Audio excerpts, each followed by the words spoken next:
분명 커피를 마셨는데도 몸은 더 무겁고 정신은 더 흐릿해지는 느낌.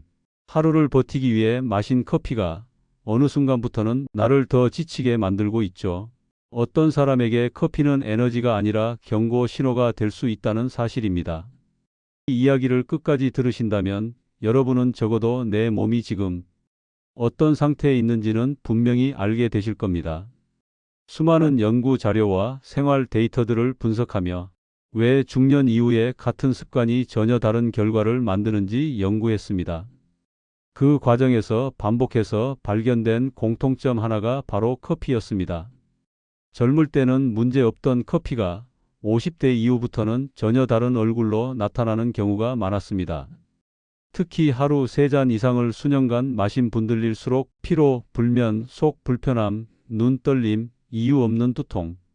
이 모든 것이 나이 탓이라고 넘기기엔 너무 정확한 패턴을 보였습니다.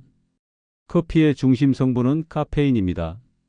카페인은 뇌에서 피로를 느끼게 하는 아데노신이라는 물질과 구조가 비슷합니다. 그래서 몸이 피곤하다고 신호를 보내야 할 때 그 자리를 가로채 버립니다.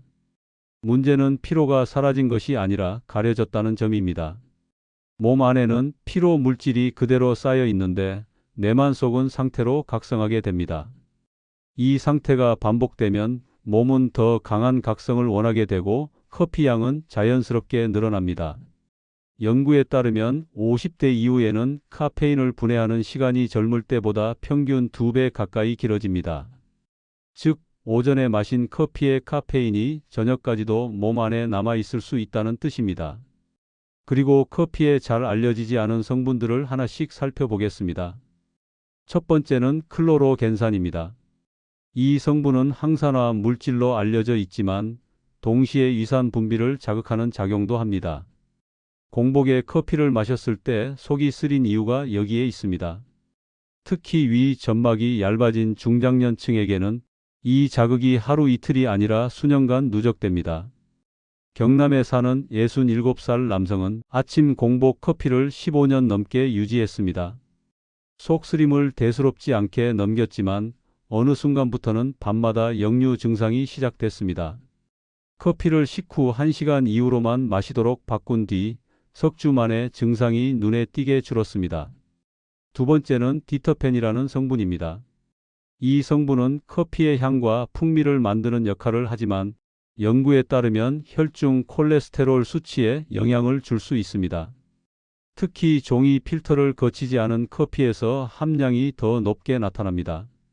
중장년 이후 혈관 건강이 중요해지는 시기에는 이 부분도 고려해야 합니다. 세 번째는 카페스톨입니다. 이 성분은 간에서 콜레스테롤 대사를 방해할 수 있다는 보고들이 있습니다. 이미 혈액 수치 관리가 필요한 분들이라면 커피 종류와 양에 더 민감해질 필요가 있습니다. 이제 미네랄과 수분 이야기를 해보겠습니다. 커피는 이뇨작용을 유도합니다. 즉, 마신 만큼 몸 밖으로 더 빠져나가게 만든다는 뜻입니다. 이 과정에서 빠져나가는 것은 물만이 아닙니다. 칼슘, 마그네슘 같은 미네랄도 함께 빠져나갑니다. 연구에 따르면 커피 한 잔당 아주 소량이지만 하루 3잔, 10년이면 결코 무시할 수 없는 누적이 됩니다. 이제 커피를 반드시 조절해야 하는 대표적인 3가지 유형부터 말씀드리겠습니다. 이 중 2가지 이상 해당된다면 커피의 양과 시간을 다시 생각해 보셔야 합니다. 첫 번째 유형은 속이 약해진 분들입니다. 카페인은 위산 분비를 빠르게 자극합니다.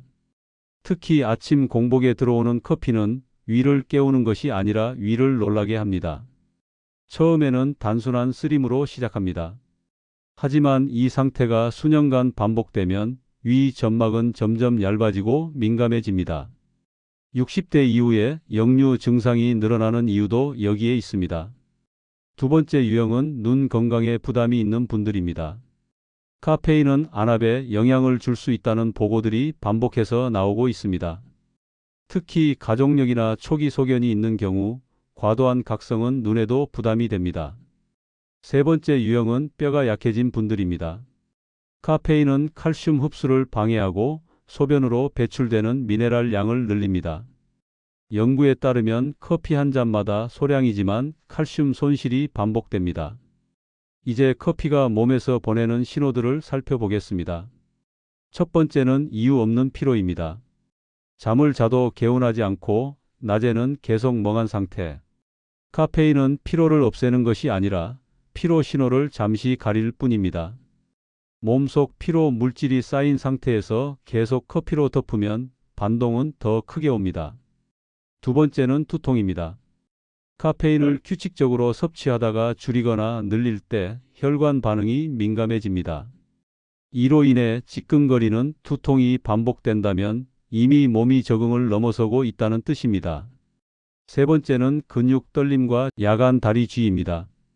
카페인은 수분과 마그네슘 배출을 늘립니다. 제주에 사는 68살 여성은 밤마다 종아리에 쥐가 났지만 커피를 하루 한 잔으로 줄이고 물을 6잔 이상 마신 뒤 증상이 사라졌습니다. 마지막으로 중요한 것은 시간입니다. 기상 직후 한두 시간은 커피가 아니라 몸의 자연 리듬이 깨어나는 시간입니다. 이 시간에 커피를 넣으면 오히려 피로 회로가 꼬일 수 있습니다. 여러분, 커피는 죄가 없습니다. 문제는 양과 타이밍 그리고 나의 몸 상태입니다. 오늘 이야기 중 2가지 이상 해당되셨다면 오늘부터 한 잔만 줄여보시기 바랍니다. 이건 치료의 이야기가 아닙니다. 여러분이 앞으로 더 편안한 하루를 보내기 위한 선택의 이야기입니다. 몸은 늘 신호를 보내고 있습니다. 그 신호를 무시할지 받아들일지는 오늘 여러분의 선택에 달려 있습니다. 그리고 주변에 커피 자주 마시고 좋아하시는 분들이 있으시다면 공유해 주세요. 정보는 나눌수록 힘이 됩니다. 오늘 영상이 도움되셨다면 아래의 구독과 좋아요를 눌러주세요. 다음에도 꼭 필요한 정보를 놓치지 않고 받아보실 수 있습니다. 오늘도 노인생활라디오와 함께 해주셔서 감사합니다. 다음에도 삶에 도움되는 이야기로 찾아뵙겠습니다.